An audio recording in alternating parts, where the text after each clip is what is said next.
Hi everyone, Jonathan Mills Patrick with you. Welcome to another episode of Funding Simplified, where I simplify the business funding process, whether that's using debt or loans to grow your business, or working with investors giving up equity in your startup or business. Today I want to talk to you about the idea of what a convertible note is. It's a pretty popular funding mechanism, but it's a bit of a hybrid between those two ideas of debt and equity. Now, the reason it's a hybrid is because when an investor agrees to fund you with a convertible note, they are doing so.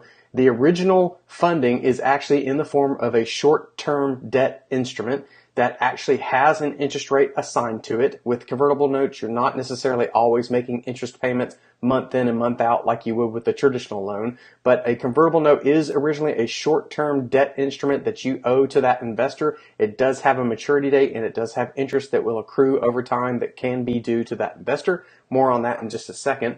Then what happens is with the convertible note is that convertible piece means that the investor has the ability to convert that amount owed to them into equity in a future round. And some investors like to do that because if your business is growing and doing well, they'd rather have equity in a high growth startup than take on or take back debt payments. The reason a convertible note works so well for folks is one key reason it works so well is because it allows you to push the valuation of your business further down the line. Why would you want to do that? Well, with a lot of startups, if they're pre-revenue in particular, it can be hard to really get a clear idea on what the true fair value is for both the investor and the founders, what the true value is of that startup. With a convertible note, but since it is originally a short-term debt instrument, there's no real reason to value what the company is worth at the time. That valuation happens later when if the investor chooses to convert into equity.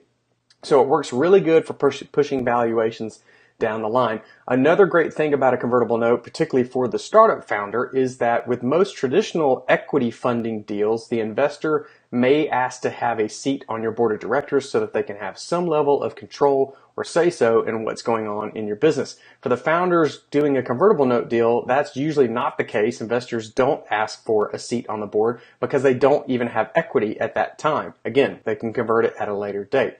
Another key point for the investors is that they can convert at a later date at a discount. So that's why an investor might be willing to do a deal like this. They get a debt instrument, and then when they convert, they get to convert at a discounted rate compared to other investors.